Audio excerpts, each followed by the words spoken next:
Mercedes hopes to rebound in its home race after a disappointing weekend in Austria. Toto Wolff's team will present another set of improvements at Silverstone, following the spectacular package of innovations introduced at Montecarlo. This upgrade will be worth up to 3 tenths. The upgrade will include a new front wing and important changes to the rear end of the car, which has been Mercedes' weak point this season. These upgrades have been designated as important by the team principal, particularly in the long run. In 2023, the Mercedes W14 has undergone significant changes, with the technical team led by James Allison seeking validation on this new technological route. Mercedes fell short of initial expectations at the Austrian Grand Prix weekend. The outcome was a race with enormous gaps to Red Bull's Max Verstappen. Given the short size of Austria's Spielberg track, it appears that the W14 improvement packages did not appreciably decrease the deficit to Red Bull. Mercedes arrived in Austria hoping to maintain their strong performance and momentum from Montreal. The W14, on the other hand, performed worse than predicted, so now it's time for more changes to make sure Mercedes will be able to keep up with the Red Bulls in the long run. It was brutally difficult, even worse than we thought, Toto Wolff remarked after Hamilton and Russell crossed the finish line in P7 and P8 respectively. We thought Austria could be better for us because the slow corners were only 3 and 4. Okay, to lose time there, but then we had to make up for it in the fast corners, and instead, we lose more time to our rivals in the last sector, he explained. One of the most serious issues with the W14 was a rear end that never gave its 2 drivers the confidence to push. Mercedes has taken significant steps ahead at the front with the Montecarlo upgrade, which included a new and revised suspension. Now we need to solve the problem with the car. However, the car in Barcelona and Montreal was much more predictable, so we certainly missed something in terms of setup, said a Mercedes engineer in Austria. They then emphasized how Mercedes was unable to improve upon a bad baseline setup due to a lack of free practice beyond the 1 and only hour allotted due to the sprint weekend. This was comparable to the situation in Barcelona, as Mick Schumacher was left working tirelessly in the simulator, trying to fix the problems between Friday and Saturday. Lewis confessed that in order to properly balance the car's weight, he removed a lot of load from the front wing, which was doable in qualifying on a low-fuel car, but not so much in the race. This instability was exacerbated by the W14's 100kg load, which was still imbalanced at the rear and suffered from a lot of understeer. It's no surprise that the 7-time world champion was penalised 5 seconds for exceeding track regulations after only a few laps. Our car was just slow. We had issues with front and rear tyres. We just weren't in the right operating window, admitted George Russell at the end of the race. Silverstone should feature the finest layout for the W14 of the remaining 3 races before the summer break. I'm positive because the track is more like Barcelona than Austria, believes George Russell, not just in terms of layout but also in terms of tyres. Silverstone is a more front-limited track, where the excellent front end of the W14 should help the 2 British drivers.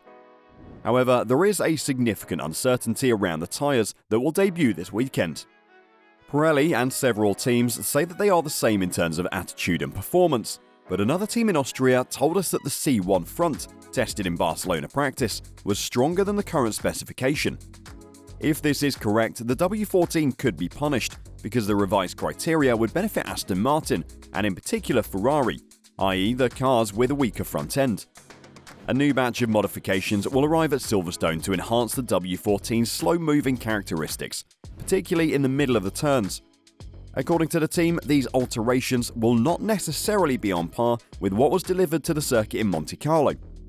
Last weekend, Toto Wolff's statements sparked a lot of interest in the improvements that the team was set to bring to Silverstone on its W14. However, the package will be nothing like the one provided in Monaco.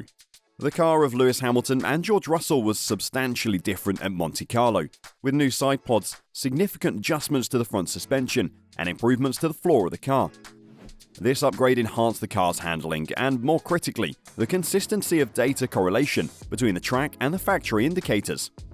But the upgrade should not be taken lightly, as an insider has revealed more information.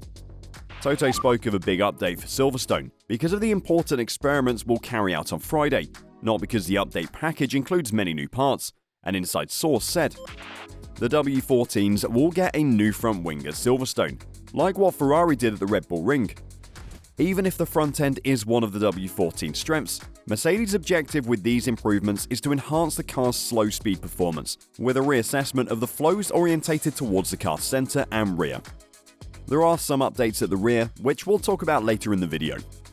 The aileron has been updated in all its components, beginning with the main plane, which is now lower in the middle section, and continues through the top flaps to the end plates, which are now rounded. There is too much anticipation for this weekend. After the great Montecarlo package, where we introduced a new development line of the W14, we now have a completely different strategy, with fewer but quite frequent updates. To better understand the W14, step by step, race by race, said the insider source. The inside source went on, given that the baseline setups in Spain and Austria were far from ideal, the team has a lot of work to do to deliver a more competitive basic setup to the track at the start of the weekend. On a regular weekend, such as the one in Spain, there's plenty of opportunity to make up ground. However, in Austria, due to the sprint race weekend, the Silverstone cars underperformed when compared to external and internal team expectations. With 480,000 fans anticipated at Silverstone, Lewis Hamilton is eager to see how his W14, equipped with the new front wing, performs. We don't have a huge package here, there'll be a new front wing. We hope to go in the right direction with these small steps. Mercedes had not yet changed the aerodynamic macro component standard for the start of the season. Meanwhile, while development on the W14 continues at the plant, work on the 2024 car has begun, which will have significant chassis and mechanical advancements. I had a meeting with the team earlier this week. I spoke with the head of aerodynamics and the head of vehicle dynamics in view of next year, Lewis Hamilton outlined. But as said earlier, this won't be the only upgrade, as there have been some changes in the W14's weaker area, the rear end. As pictures of the deconstructed black arrow in the English pit box revealed several intriguing elements such as the rear suspension, radiator vents, and bottom supports to prevent hazardous flexes. Mercedes is second in the Constructors' Championship, 3 points ahead of Aston Martin, thanks to the consistency of the driver duo, Lewis Hamilton and George Russell, who have been punctual in the points, but the W14 equipped with bellies did not impress in Austria, where it was expected to be more competitive. Following the introduction of the Black Arrow revised by James Allison at Montecarlo, the Brackley team scored 2 podium spots in Spain, trailing the elusive Max Verstappen with Red Bull, and third place for Lewis in Canada, exposing Spielberg as an unexpected dip. Toto Wolff feels the team can relaunch at Silverstone, especially because an upgrade package is set to debut.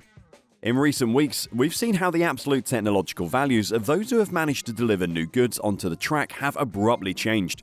The most spectacular example was undoubtedly that of McLaren, but the relaunch of Ferrari cannot be forgotten.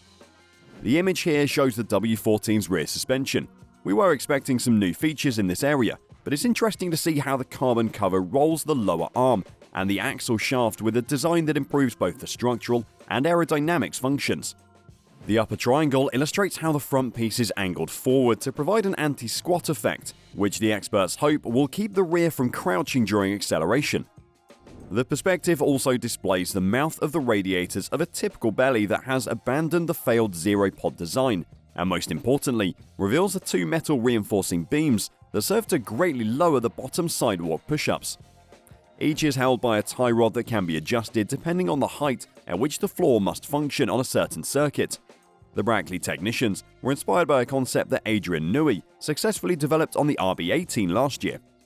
The Mercedes design is especially contained in terms of shape and weight, indicating that everyone has made significant progress in understanding ground effect. So what are your thoughts? Will these upgrades bring Mercedes back to the front? And will it enhance their slow speed corners? Let us know your thoughts in the comments below. And let us know where you think the British drivers will finish this weekend. Thanks for watching, and we'll see you in the next video.